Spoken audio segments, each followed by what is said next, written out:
अब हम देख रहे हैं operation on sets.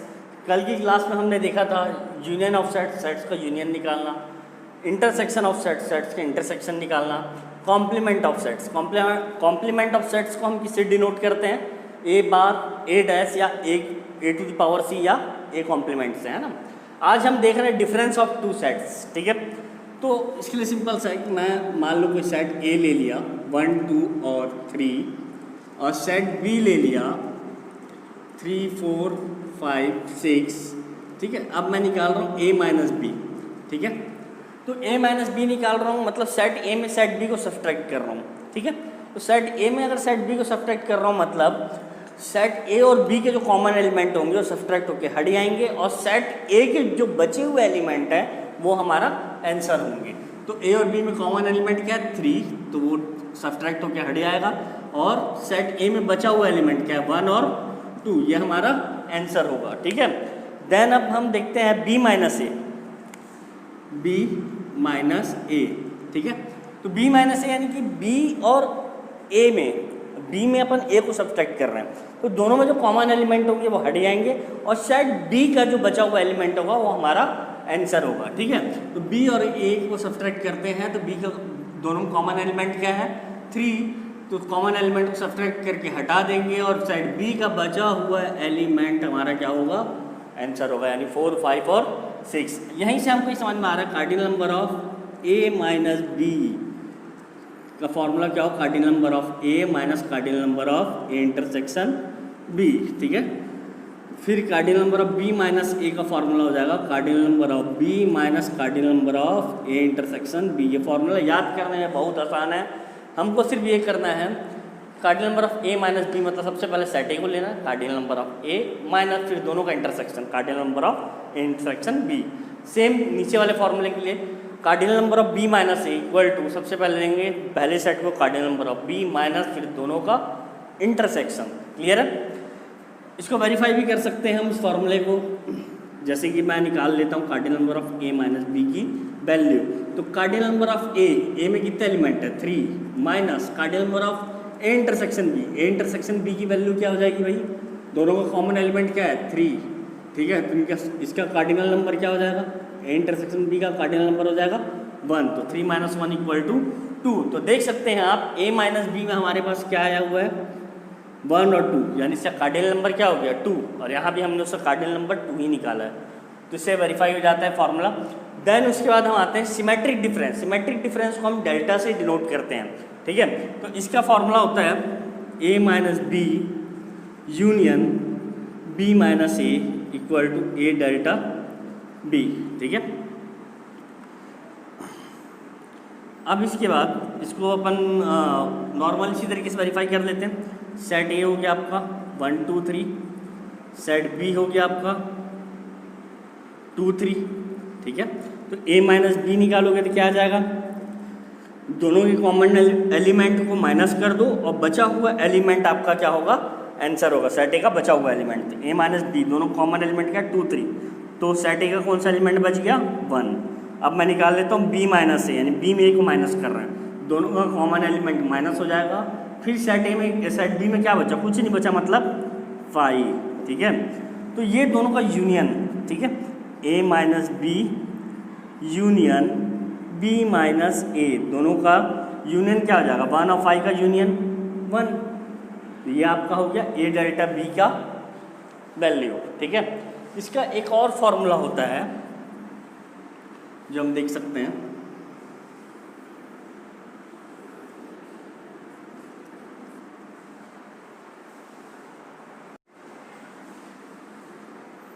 A union B minus A intersection B equal to A delta B.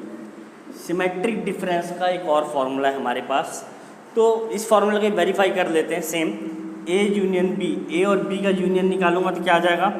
1, 2 और 3 माइनस ए इंटरसेक्शन बी, ए और बी का इंटरसेक्शन निकालूंगा तो क्या आएगा? 2 और 3, ठीक है।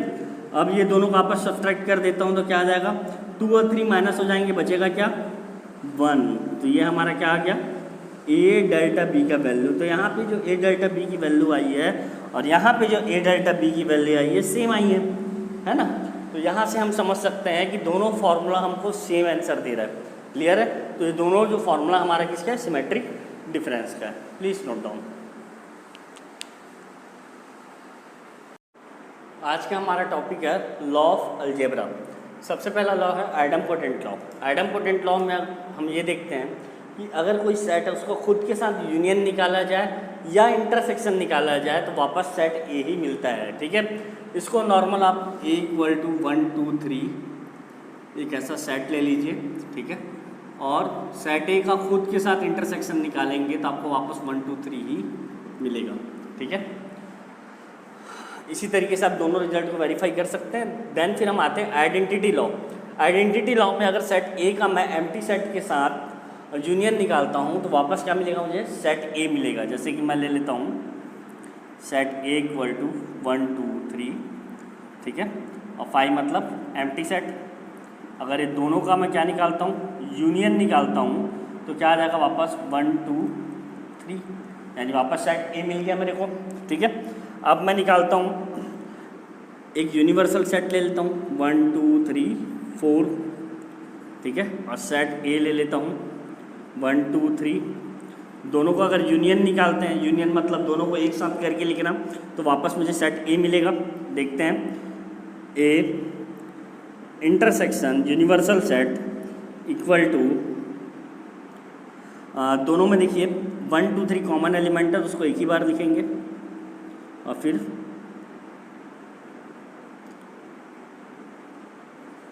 तो हमको क्या मिल गया, वापस सेट ए मिल गया। मतलब सेट ए और यूनिवर्सल सेट का अगर इंटरसेक्शन निकालता हो तो वापस सेट ए मिलेगा। उसी तरीके से आते हैं कम्यूटेटिव लॉ। कम्यूटेटिव लॉ ये बोलता है कि अगर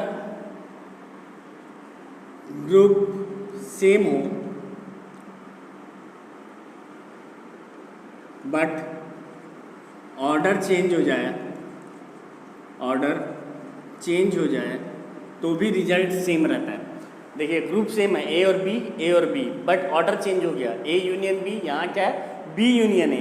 ठीक है, तो इस कंडीशन में भी रिजल्ट हमारा क्या रहेगा, दोनों का सेम रहेगा। तो इसे वेरीफाई कर सकते हैं। सेट ए इक्वल टू क्या ले लिया मैं, 1 2 और 3। ठीक है, और सेट बी क्या ले लेता हूँ, एक सिंगलटन सेट ले लेता हूँ 3। ठीक है, तो दोनों का यूनियन क्या हो जाएगा, ए यूनियन बी 1 2 और 3 हो जाएगा। ठीक है, और बी यूनियन ए ले लेता हूँ तो बी यूनियन ए भी क्या आएगा, सेम आएगा 1 2 और 3। तो देखिए दोनों का रिजल्ट क्या है, सेम है। इसी तरीके से आप सेकंड रिजल्ट को वेरीफाई कर सकते हो। अब आते हैं हम एसोसिएटिव लॉ। ठीक है, एसोसिएटिव लॉ में अगर कोई दो सेट का यूनियन तीसरे सेट के साथ निकाला जाए, ठीक है, और सेट ए का यूनियन बी यूनियन सी के साथ निकाला जाए तो भी रिजल्ट सेम रहता है। ठीक है, एसोसिएटिव लॉ ये बोलता है कि अगर आपका ग्रुप चेंज हो जाए, group change but order same, तो भी रिजल्ट सेम रहेगा। देखिए यहाँ पे आपका ग्रुप चेंज हो रहा है, ए और बी का ग्रुप है, यहाँ बी और सी का ग्रुप है, बट ऑर्डर सेम है, ए के बाद बी, बी के बाद सी, ए के बाद बी, बी के बाद सी। तो दोनों साइड का जो रिजल्ट आएगा वो सेम आएगा। ठीक है, इसको हम वेरीफाई भी कर सकते हैं। सेट ए ले लेता हूँ मैं 1 2 और 3, सेट बी ले लेता हूँ 3 और सेट सी ले लेता हूँ 2।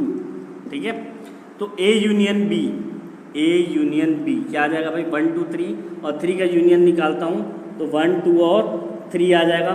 ठीक है, उसी तरीके से मैं ए यूनियन बी का सी के साथ यूनियन निकालता हूँ। ठीक है, तब मेरा क्या आएगा, ए यूनियन बी हमारे पास ये है और सी क्या है 2, तो इसका यूनियन निकालता हूँ तो क्या आ जाएगा 1 2 और 3। ठीक है, तो ये हमारा लेफ्ट हैंड साइड निकल गया। अब राइट हैंड साइड देखते हैं, A union B union C. ठीक है, तो सबसे पहले मैं निकाल लेता हूँ बी यूनियन सी। ठीक है, तो बी यूनियन सी क्या है हमारा, बी और सी का यूनियन करोगे तो 2 और 3 आ जाएगा। ठीक है, अब बी और सी का यूनियन निकालने के बाद उसको किसका, ए के साथ यूनियन निकालना है, तो A union B union C. ठीक है, तो बी और सी का यूनियन ये है और ए आपका ये है, दोनों का यूनियन निकालोगे क्या आ जाएगा 1 2 और 3। तो देख सकते हैं आप A union B union C और A union B union C का रिजल्ट क्या है आपका, सेम है। ठीक है, तो इसका मतलब एसोसिएटिव लॉ जो बोलता है सही बोलता है, उसको हम वेरीफाई कर लिए हैं, ठीक है। इसके बाद आता है डिस्ट्रीब्यूटिव लॉ। डिस्ट्रीब्यूटिव लॉ मतलब नाम से क्लियर है, डिस्ट्रीब्यूट करना है हमको, ठीक है। तो ए का यूनियन और किसके साथ निकालना है, बी इंटरसेक्शन सी के साथ निकालना है। तो इसको डिस्ट्रीब्यूट कैसे कर सकते हैं, तो देखिए ए का इंटरसेक्शन बी के साथ निकाल लीजिए और ए का इंटरसेक्शन सी के साथ निकाल लीजिए। ए का इंटरसेक्शन सॉरी बाय मिस्टेक ए का यूनियन निकालना बी इंटरसेक्शन सी के साथ, तो यानी ए का यूनियन बी से और ए का यूनियन सी से। तो ये ए का यूनियन बी से, ए का यूनियन सी से, और फिर बीच में इंटरसेक्शन का साइन। सेकंड क्या है, ए का इंटरसेक्शन बी यूनियन सी के साथ निकालना है। तो इसका मतलब ए का इंटरसेक्शन बी के साथ निकाल सकते हैं और ए का इंटरसेक्शन सी के साथ निकाल सकते हैं, ठीक है। और यूनियन का साइन बीच में, क्लियर है। तो इसमें से किसी भी एक रिजल्ट को वेरीफाई कर लेते हैं हम लोग। जैसे कि सेट ए इक्वल टू ले लेता हूँ मैं 1 2 3, ठीक है। सेट बी ले लेता हूँ 3 और सेट सी ले लेता हूँ 2, ठीक है। तो A intersection B union C, ठीक है। तो बी यूनियन सी करूँगा तो क्या आ जाएगा 2 और 3, ठीक है। बी यूनियन सी करूँगा तो क्या आएगा 2 और 3। 2 और 3 का इंटरसेक्शन किसके साथ निकालना है, ए के साथ, तो क्या आ जाएगा हमारा 2 और 3, क्लियर। अब उसके बाद क्या निकालना है हमको, राइट हैंड साइड का देखते हैं, A intersection B. A intersection B निकालूंगा तो क्या आ जाएगा 3, ठीक है। और ए इंटरसेक्शन सी निकालूंगा तो क्या आ जाएगा, ए के इंटरसेक्शन सी के साथ, ठीक है। तो 1 2 3 और सी में है आपका 2, दोनों का इंटरसेक्शन निकालता हूँ तो क्या आ जाएगा 2। अब ये दोनों साइड का क्या निकालना है, यूनियन, यानी A intersection B union A intersection C, ठीक है। तो दोनों रिजल्ट का यूनियन निकालना है। तो यहाँ देखिए 3 है 2 है, दोनों का यूनियन क्या आ जाएगा 2 3। तो हम देख सकते हैं लेफ्ट हैंड साइड का जो रिजल्ट है वो क्या है 2 3 और राइट हैंड साइड का रिजल्ट भी क्या है 2 3। इस तरीके से हम इसको भी वेरीफाई कर लिया है। सेकंड रिजल्ट को आप घर में वेरीफाई कर सकते हैं, प्लीज नोट डाउन।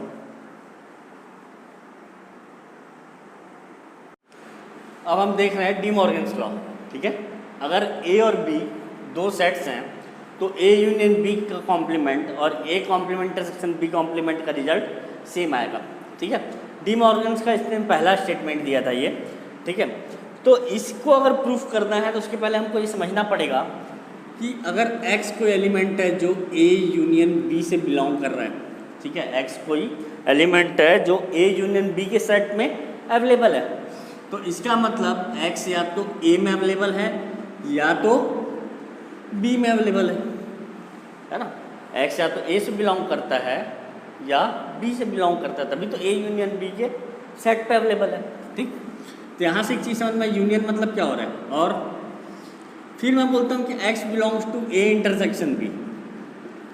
x जो है कोई एलिमेंट है जो a इंटरसेक्शन b के सेट में है, मतलब कि वो x जो एलिमेंट है वो a में भी होगा और b में भी होगा। तो यहाँ से एक चीज़ समझ में आ रही है, इंटरसेक्शन मतलब एंड, ठीक। अब ये जो दो वो हैं हमारे पास जो रिजल्ट है, अगर ये दोनों सेट्स को इक्वल प्रूफ करना है, यानी एक सेट ये हो गया हमारे पास ए यूनियन बी कॉम्प्लीमेंट और दूसरा सेट क्या A complement intersection B complement का, तो ये दोनों सेट को इक्वल करना है, प्रूफ करना है। तो एक लॉजिक हम यूज कर सकते हैं कि if A and B are two sets, ठीक है। और ये दोनों सेट्स इक्वल कब होंगे, जब ए बी का सबसेट हो और बी ए का सबसेट हो, ठीक है। तो ए और बी क्या हो जाएंगे आपस में इक्वल, ठीक। तो यानी मैं इसको मान लेता हूँ सेट ए और इसको मान लेता हूँ सेट बी। तो पहले मेरे को ये प्रूफ करना है कि सेट ए सेट बी का सबसेट होगा और फिर मुझे प्रूफ करना है कि सेट बी जो है ए का सबसेट होगा। तब हम ये बोल सकते हैं कि दोनों क्या होंगे, एक दूसरे के इक्वल होंगे, ठीक है। तो सबसे पहले मैं मानता हूँ let x belongs to a union b complement. x को एलिमेंट है जो a यूनियन b कॉम्प्लीमेंट के सेट पे अवेलेबल है।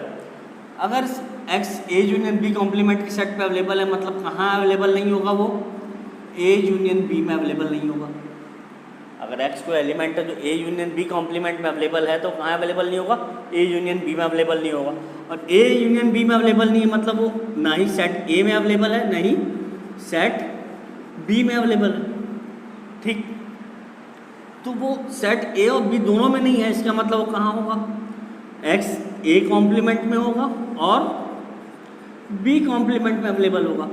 ठीक, तो एक्स जो एलिमेंट है ए कॉम्प्लीमेंट में अवेलेबल है और बी कॉम्प्लीमेंट में अवेलेबल है, मतलब वो A complement intersection B complement में भी अवेलेबल होगा। ठीक है, तो समझो अगर x कोई एलिमेंट है जो a यूनियन b कॉम्प्लीमेंट में है, वही element a complement intersection b complement में है, मतलब कि a यूनियन b कॉम्प्लीमेंट जो है वो सेट किसका सबसेट हो गया, a complement intersection b complement का सबसेट हो गया। क्लियर? तो एक तरफ से हमने प्रूफ कर दिया कि a जो है b का सबसेट है। अब हमको ये प्रूफ करना है b जो है a का सबसेट है, तो उसके लिए मैंने माना कि y कोई एलिमेंट है, ठीक है, जो कहाँ अवेलेबल है, a complement intersection b complement में अवेलेबल है। ठीक है, अगर y कोई एलिमेंट है जो a complement intersection b complement में अवेलेबल है, मतलब कहाँ अवेलेबल नहीं होगा, ये a इंटरसेक्शन b में अवेलेबल नहीं होगा। ठीक है, अगर ये a इंटरसेक्शन b में अवेलेबल नहीं है, मतलब ना ही ये एलिमेंट a में होगा और ना ही b में होगा। अब ये एलिमेंट अगर a और b दोनों में नहीं है, इसका मतलब कहाँ नहीं, ये सेट a यूनियन b में भी नहीं होगा। ठीक, तो इसका मतलब y क्या है, a यूनियन b में भी अवेलेबल नहीं है। अगर वो a यूनियन b में भी अवेलेबल नहीं है तो कहाँ अवेलेबल होगा, a यूनियन b कॉम्प्लीमेंट में अवेलेबल होगा वो। ठीक है, अगर कोई एलिमेंट किसी सेट में नहीं है मतलब उसे कॉम्प्लीमेंट में होगा। ठीक है, और हम ये जानते हैं कि कोई पर्टिकुलर सेट और उसके कॉम्प्लीमेंट को अगर मैं मिला दूं तो यूनिवर्सल सेट बन जाता है। ठीक है, तो y कहाँ पे वो होगा, a यूनियन b कॉम्प्लीमेंट में अवेलेबल होगा। तो सोचो अगर एक element a complement intersection b complement में है, वही element a union b complement में है, तो हम ये बोल सकते हैं कि a complement intersection b complement is a subset of a union b complement. ठीक है, तो मैंने उल्टा भी प्रूफ कर लिया कि a b का सबसेट है और b a का सबसेट है। तो मैं यहाँ से ये बोल सकता हूँ कि दोनों सेट क्या होंगे, एक दूसरे के इक्वल होंगे, मतलब a union b complement is equal to a complement intersection b complement. ठीक है, तो ये हमने प्रूफ कर लिया फर्स्ट स्टेटमेंट। ठीक है, इसी तरीके से सेकंड स्टेटमेंट होता है एक कि a intersection b complement equal to a complement union b complement. ये डी मॉर्गन का सेकंड स्टेटमेंट है, इसको आप घर में प्रूफ करके देखें। बिल्कुल इसी तरीके से आप इसको भी प्रूफ कर सकते हैं, बहुत ईजी है। तो डी मॉर्गन के हमने दो स्टेटमेंट देखे और फर्स्ट स्टेटमेंट को हमने प्रूफ किया और प्रूफ करते कुछ चीज़ें भी हमने समझी कि यूनियन मतलब और होता है और इंटरसेक्शन मतलब एंड होता है। ठीक है, और इसको प्रूफ करते क्या लॉजिक हमने यूज किया वो भी मैंने आपको बता दिया है, तो प्लीज़ नोट डाउन।